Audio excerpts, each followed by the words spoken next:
Ang pag-ibig na hinihingi ni Jesus ay hindi batay sa pakiramdam, kundi sa desisyon na magmahal kahit mahirap. Ang mundo ay nagtuturo ng gantihan, ngunit si Jesus ay nagtuturo ng awa, pagbibigay at pagpapatawad.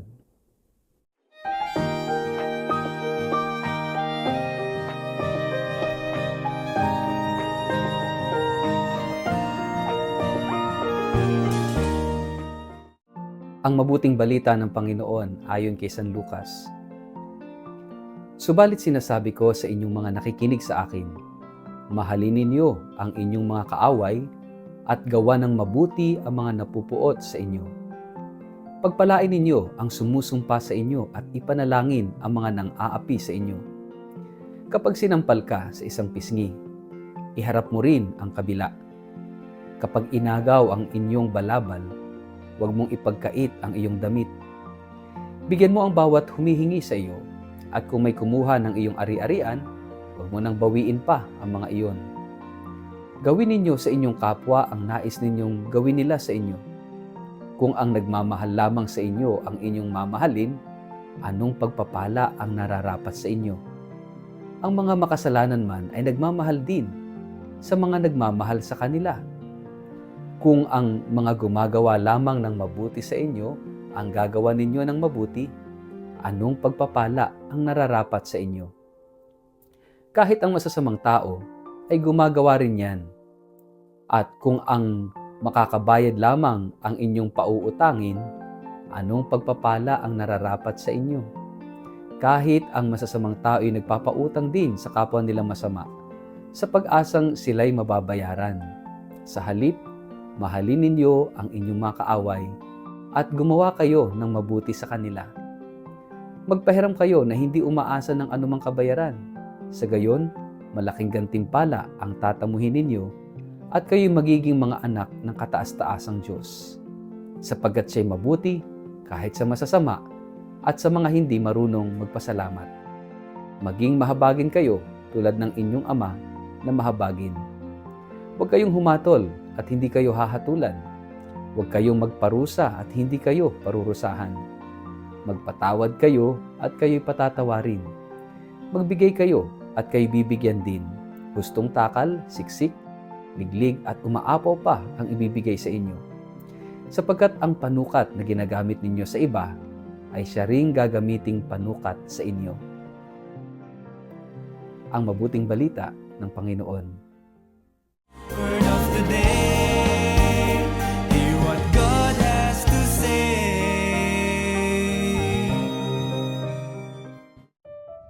Mapagpalang araw po sa inyong lahat.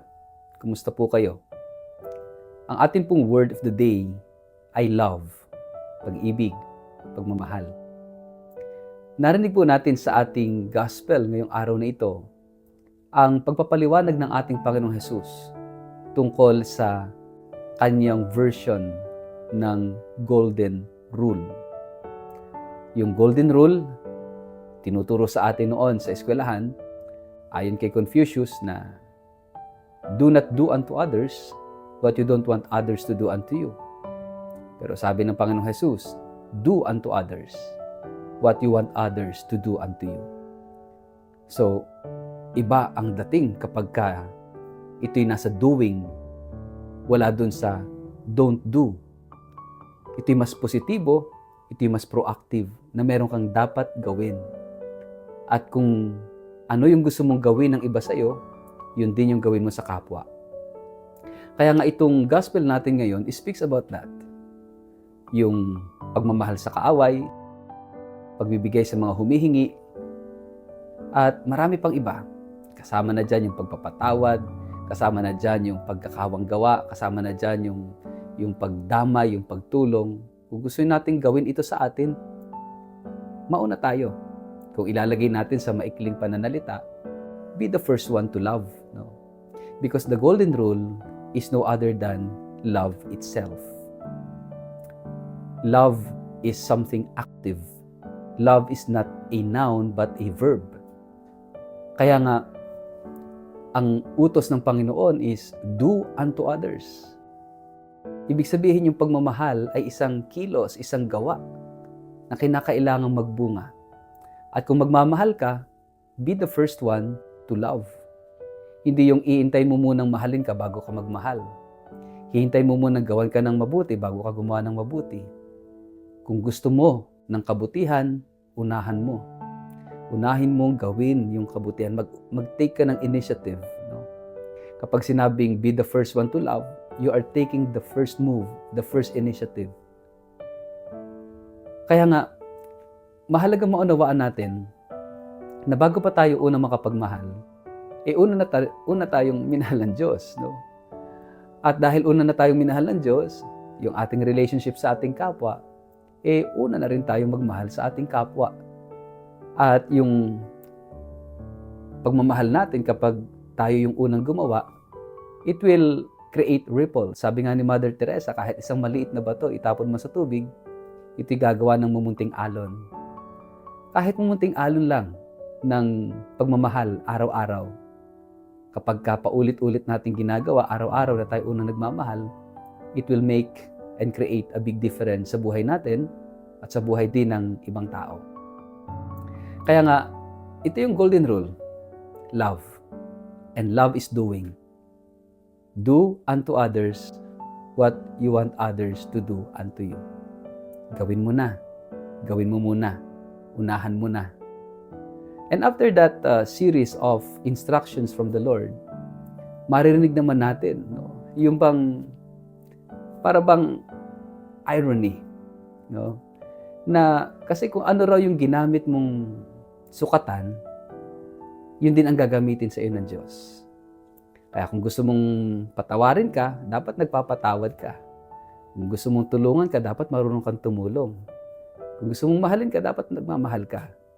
So mahalaga yun kasi yung paano natin hinuhusgahan ang ating sarili, ang ating kapwa, ang buhay, ang mundo, it will reflect sa ating sarili. Kasi iyon din ang gagamitin ng Diyos na sukatan natin. Kaya nga napakahalaga yung batayan. Ano bang measure? No? Paano ba natin susukatin yung pagmamahal? Naalala ko tuloy ang sinabi minsan ni St. Augustine. Sabi niya, the measure of love is to love without measure. Madalas kasi nagsusukat tayo, di ba? Sinusukat natin ang isang tao kung siya kamahal-mahal, kung siya karapat-dapat, kung siya katulong-tulong, kung siya kaaya-aya. Kapag hindi pasok sa ating sukatan, iniitsapwera natin.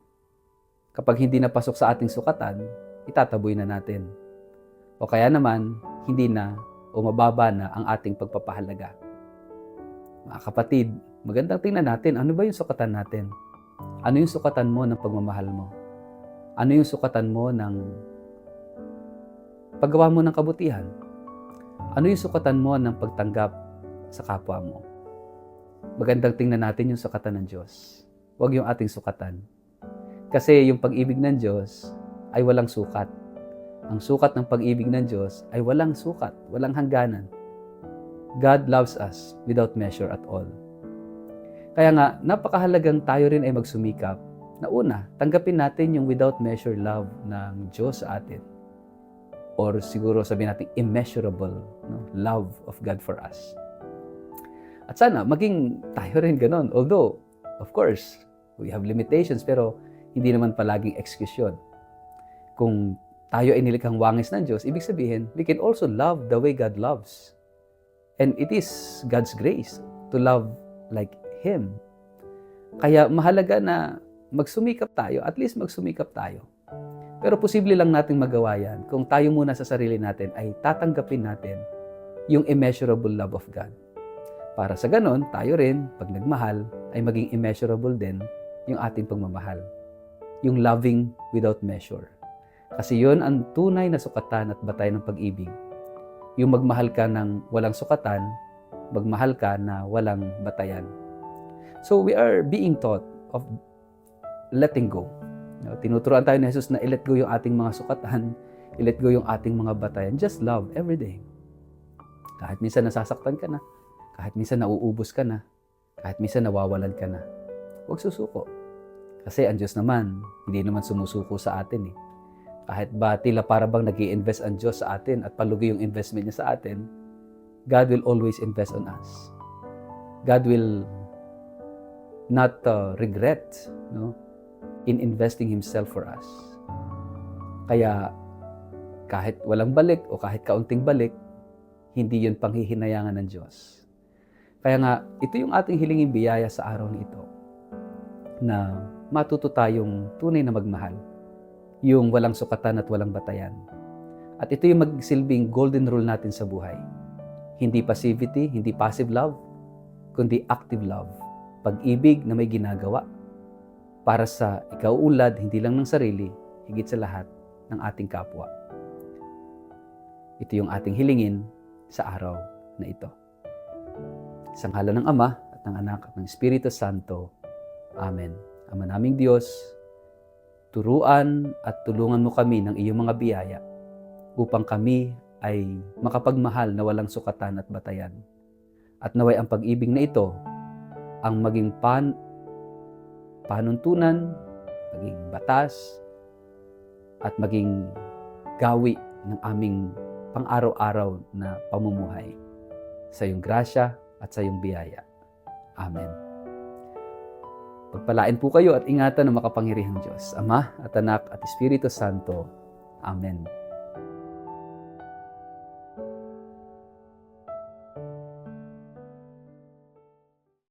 Mga kaibigan, inaanyayahan ko kayo na sumama sa akin sa isang pilgrimage sa Eastern Europe mula May 20 hanggang June 5 ngayong taong ito. Bibisitahin po natin ang Switzerland, Liechtenstein, Hungary, Slovakia, Germany, Czech Republic, Poland at Austria. Lalakbayin natin ang mga yapak ng mga santo, mananalangin sa mga kahangahangang simbahan, at palalalimin ang ating pananampalataya ng sama-sama. Higit pa po ito sa isang paglalakbay. Ito ay isang espiritual na karanasan. Kaya sana, huwag nating palampasin ang pagkakataong ito. At para po sa mga karagdagang detalye ng pilgrimage na ito, at kung gusto nyo magpareserba, makipag-ugnayan po kayo kay Toby sa 0917-317-4536 o mag-email sa inquiry@tobiyahe.com. Magsama-sama po tayong maglakbay sa pananampalataya at maranasan ang presensya ng Diyos sa puso ng Europa, lalong-lalo na ngayong hubileo ng pag-asa. Magkita-kita po tayo.